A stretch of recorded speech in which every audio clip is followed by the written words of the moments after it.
अस्सलाम वालेकुम दोस्तों, अपनी नेक्स्ट वीडियो के साथ आपको वेलकम करता हूं अपने इस चैनल में। उम्मीद है सब खैरियत से होंगे। तो चलते हैं आज की अपनी अहम न्यूज और इन्फॉर्मेशन की जानब। सबसे पहले दोस्तों बात करेंगे कि स्पेन पासपोर्ट होल्डर्स और रेजिडेंट कार्ड होल्डर्स के जो फैमिली वीजे हैं उनमें क्या फर्क है, क्या उनमें अपडेट्स हैं। कुछ दोस्तों की तरफ से कमेंट आ रहे हैं, वो कुछ अहम मालूमात चाहते हैं इस टॉपिक्स को लेके, तो इसको कवर करूंगा सबसे पहले और इसमें कुछ अहम मालूमात है जो आपको प्रोवाइड करूंगा। उसके बाद यूरोपियन और इंग्लैंड फ्री वर्क परमिट अहम मुआहदा अनकरीब इस पे तय पाने वाला है, इसकी डिटेल आप लोगों से शेयर करूंगा। ओवरसीज पाकिस्तानियों के लिए एक अच्छी खबर है, इस पे बात करेंगे। उसके बाद आयरलैंड सेटलमेंट और तरहीता कम्युनिटारिया, इसको कवर करूंगा वीडियो के आखिर में, क्योंकि इस पे काफी दोस्तों के कमेंट आ रहे हैं। आयरलैंड सेटलमेंट कैसे की जाए, तरहीता कम्युनिटारिया पे हम फैमिली ले जा सकते हैं नहीं ले जा सकते, इस पे कुछ दोस्तों की कमेंट है, इसको कवर करूंगा वीडियो के आखिर में। तो सबसे पहले तो आपको बताता चलूं कि लिंक्स कौन कौन से मिलेंगे। यूरोपियन और England free work permit free मुआहदा अनकरीब जो हो रहा है, इसका लिंक नंबर 1 ओवरसीज पाकिस्तानियों के लिए जो अच्छी खबर है। लिंक नंबर 2, लिंक नंबर 3 जो है वो आपको आयरलैंड से रिलेटेड कुछ अहम मालूमात है वो आपको प्रोवाइड करूंगा। तो दोस्तों वीडियो की डिटेल्स की तरफ जाने से पहले आपसे गुजारिश है, जो चैनल पे नए हैं या जिन्होंने अभी तक चैनल को सब्सक्राइब नहीं किया, लाजमी तौर पे चैनल को सब्सक्राइब करें ताकि मजीद ऐसी आने वाली वीडियोस बर वक्त आप तक पहुंच सकें।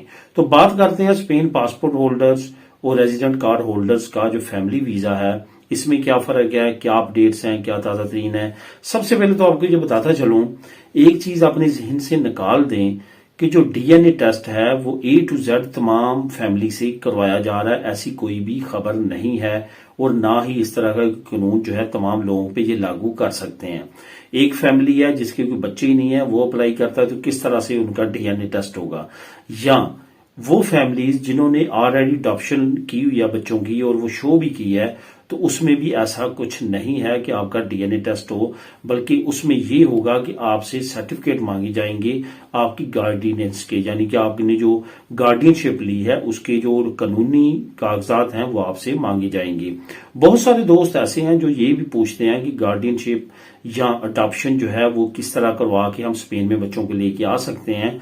इस पे जो है मैं सेपरेट किसी वक्त वीडियो बनाऊंगा। अगर आप इस पे मालूमात लेना चाहते हैं तो लाजमी तौर पे जो है वो कमेंट कीजिएगा। उसके बाद मैं देखूंगा कितने दोस्तों को इसकी इन्फॉर्मेशन की जरूरत है, तो उस पर मैं फिर आपको मुकम्मल मालूमात प्रोवाइड कर दूंगा। सबसे पहले तो आपको ये बताता चलूं कि जो नेशनैलिटी होल्डर लोग हैं वो अपनी फैमिलीज को अगर बुलवाते हैं, रेजिडेंट कार्ड होल्डर जो अपनी फैमिलीज को बुलाते हैं, तो जो नेशनैलिटी होल्डर्स हैं उनके दिमाग में एक चीज होती है कि मेरे पास तो नेशनैलिटी है, और उनकी फैमिलीज के पास दिमाग में ये चीज होती है कि हमारे बुलवाने वाले के पास तो स्पेन की नेशनैलिटी है, उनके पास रेड पासपोर्ट है, जो लफ्ज आमतौर पे हमारे लोग इस्तेमाल करते हैं, रेड पासपोर्ट या लाल पासपोर्ट है। तो उनका जो है वो इतना मसला नहीं है, वो तो बहुत जल्दी हमें बुलवा लेंगे या हम अपनी फैमिलीज को 1 सेकंड में अप्लाई करेंगे तो अगले दिन ही वीजा लग जाएगा और कोई मसला नहीं होगा। लेकिन आपको हैरान कुन बात बताता चलूं, जो एक्सपीरियंस हुआ है, जो तमाम टाइम पीरियड देखा गया है, जो एवरेज है उसमें जो पासपोर्ट होल्डर्स हैं उनकी फैमिलीज को ज्यादा टाइम लग रहा है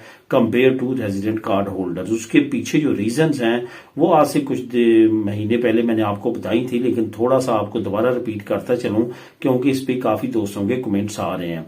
जो रेड पासपोर्ट होल्डर है, जो कि अमूमन तौर पे हमारी कम्युनिटी बोलती है, यानी कि जिनके पास स्पेन की नेशनैलिटी है, वो अगर अपनी फैमिलीज को बुलाते हैं तो ये याद रखें कि फैमिलीज को आते ही 18 साल से कम उम्र के बच्चों को पासपोर्ट अप्लाई करवा सकते हैं।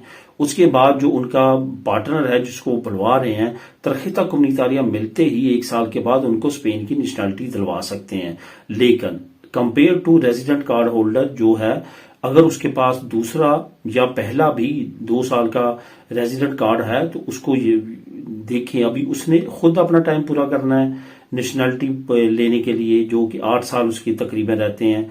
उसके साथ साथ वो जो अपनी पार्टनर को बुला रहा है उसने अपने 10 साल पूरे करने हैं, तो उसके बाद कहीं जाके वो स्पेन की नेशनैलिटी ले सकेंगे। इस वजह से उन पे इतनी ज्यादा रिस्ट्रिक्शंस नहीं है और फ्रॉड भी ज्यादा उनकी तरफ से नहीं किए जाते, बल्कि जिनके पास नेशनैलिटी होती है, जितने फ्रॉड पकड़े गए हैं इस तरह के, वो ज्यादा लोग जो हैं उसमें मुलव्वस पाए गए हैं। और यही वजह है हुकूमत स्पेन जो है उन पे ज्यादा रिस्ट्रिक्शंस लगाती है, उनकी ज्यादा वेरिफिकेशन होती है, उनकी ज्यादा इंक्वायरी होती है, क्योंकि उनको ज्यादा राइट होते हैं, उनके पास तमाम ये कानूनी राइट होते हैं कि वो जल्दी यहाँ पे आने के बाद जो है वो स्पेन की नेशनलिटी तक पहुंच सकते हैं। और यही वजह है कि उन पर रिस्ट्रिक्शन ज्यादा है। इस वजह से ये सोच के कि पासपोर्ट है हमारे पास, या फैमिली ये सोचे कि हमारे जो हस्बैंड है या वाइफ है उनके पास पासपोर्ट है तो हमारे वीजे बड़े इजी लग जाएंगे। जैसे कमेंट आते हैं कि हमें 8 महीने हो चुके हैं हालांकि हमारे पास रेड पासपोर्ट है, तो इतना टाइम क्यों लग रहा है? तो उसका जवाब यही है कि आपकी वेरिफिकेशन इंक्वायरीज ज्यादा होती हैं compare to resident card holders.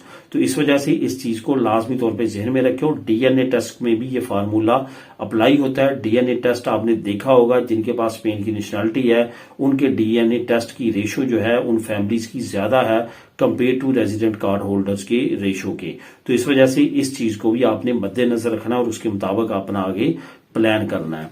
अब बात करते हैं यूरोपियन और इंग्लैंड फ्री वर्क जो मुआहदा है वो अनकरीब तय पाने वाला है। जैसा कि आप जानते हैं कि जनवरी में जो यूके के प्राइम मिनिस्टर हैं उन्होंने यूरोपीय यूनियन का दौरा किया, जो कि उनका तीसरा दौरा था अपनी दौरे हुकूमत में, जो कि बहुत कम अरसे की दौरे हुकूमत है अभी उनकी। तो उनका जो ये दौरा था उसके बाद ये तय पाया था कि मई में जो यूके है वहां पे जो है मीटिंग होगी और तमाम यूरोपियन जो सरबराह हैं वो जाएंगी या यूरोपीय यूनियन की प्रेसिडेंट जाएंगी। तो यूरोपीय यूनियन की प्रेसिडेंट जो है वो आजकल जा चुकी हैं। उन्होंने अभी अप्रैल का एंड और मई के शुरू में ही इंग्लैंड का दौरा किया और वहां पे काफी चीजें अहम जो है वो तय पा रही हैं, जिसमें बहुत अहम काम है वो है यूथ मोबिलिटी प्रोग्राम। जो इंग्लैंड के आला ओहदेदार हैं उन्होंने ये अनाउंस करना शुरू कर दिया है कि वो करीब यूरोपीय यूनियन के साथ जो है वो यूथ मोबिलिटी प्रोग्राम साइन करने जा रहे हैं, जो कि एक बहुत अच्छी खबर है। अभी रिसेंटली मैंने आप लोगों के साथ एक खबर शेयर की थी कि जो लंदन के मेयर हैं सादिक खान, उनकी तरफ से भी भरपूर हमायत हासिल है कि उन्होंने भी कहा था कि यूथ मोबिलिटी प्रोग्राम ना सिर्फ यूके बल्कि लंदन के लिए बहुत ज्यादा फेवरेबल में होगा, क्योंकि यहाँ के नौजवान पूरी यूरोपीय यूनियन में जा सकेंगे, एक्सपीरियंस हासिल कर सकेंगे, काम कर सकेंगे और रह सकेंगे। इसी तरह जो यूरोपियन है वो यूके में जाके सेम यही एक्टिविटीज कर सकेंगे। तो इसके काफी बेनिफिट्स हैं जो आने वाले वक्त में दोनों खितों को मिलेंगे। अनकरीब जो मुआहदा साइन होने वाला है इसकी मजीद डिटेल आप नीचे लिंक नंबर 1 को क्लिक करके खुद भी रीड कर सकते हैं। अब दोस्तों बात करते हैं ओवरसीज पाकिस्तानियों के लिए एक अच्छी खबर की। जैसा कि आप जानते हैं कि एक हमारा नॉर्मल आईडी कार्ड होता है, जब आप मुल्क को छोड़ देते हैं एज अ ओवरसीज पाकिस्तानी आपको नी कॉप इशू किया जाता है।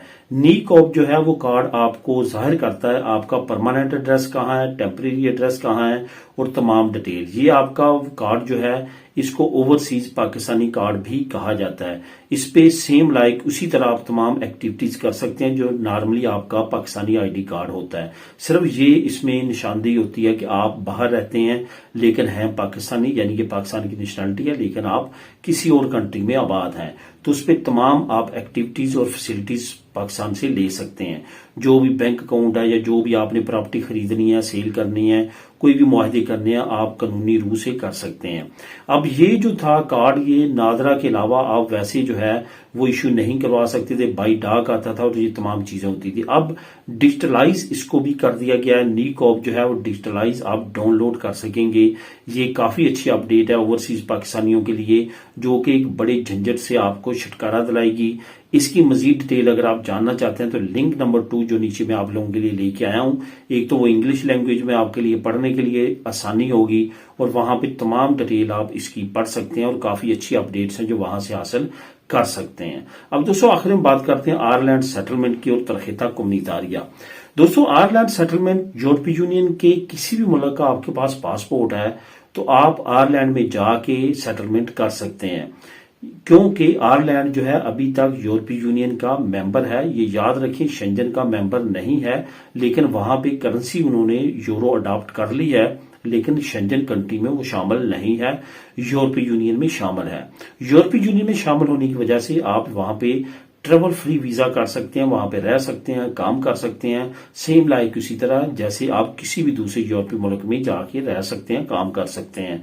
अब यहाँ पे बात जो आती है वो आती है आपके पार्टनर की। अगर आपका पार्टनर गैर मुल्की है, उसके बाद यूरोपीय नेशनलिटी नहीं है, उसको आपने तरखेता कम्युनिटारिया दिलवाया, तो क्या आप वो उसको आयरलैंड लेके जा सकते हैं?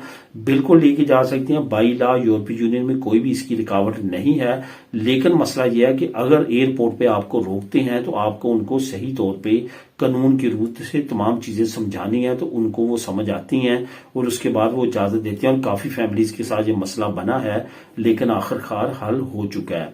इसके साथ साथ सेटलमेंट का तरीकाकार क्या है, वहां पे जाना है, आपने अपना एड्रेस सबसे पहले अप्रूव करवाना है, वहां की टाउन हॉल में अपना एड्रेस जो है वो रजिस्टर्ड करवाना है, उस सर्टिफिकेट पे आप वहां पे टैक्स नंबर इशू करवा सकते हैं, अपना ड्राइवर लाइसेंस ट्रांसफर करवाने पे टैक्स नंबर इशू करवा सकते हैं, अपना कॉन्ट्रैक्ट करने पे टैक्स नंबर इशू करवा सकते हैं। तो इस तरह से वहां पे आप टैक्स नंबर लेने के बाद वहां पे आप लीगली जो है वो काम के लिए एलिजिबल हो सकते हैं। ये एक अच्छी अपडेट है जो कि आयरलैंड में मुख्तलिफ नोयत से अभी खबरें आ रही थी कि टफ होने जा रहा है, लेकिन अभी तक कोई भी ऐसी चीज नहीं है और ना ही होगी, क्योंकि वो यूरोपीय यूनियन का मेंबर है और मेंबर रहना चाहता है। ऐसा नहीं है कि वो यूके की तरह ब्रेक्सिट करे, बल्कि वो यूरोपीय यूनियन के साथ नेक्स्ट लेवल पे भी जो है वो रहेगा, क्योंकि ये एक अफवाह थी, इसके अलावा और कुछ नहीं था। क्योंकि काफी दोस्त इसके बारे में भी कमेंट कर रहे थे। तो दोस्तों ये थी आज की अहम न्यूज और इन्फॉर्मेशन। मिले नेक्स्ट वीडियो में नई अपडेट्स के साथ। अल्लाह हाफिज।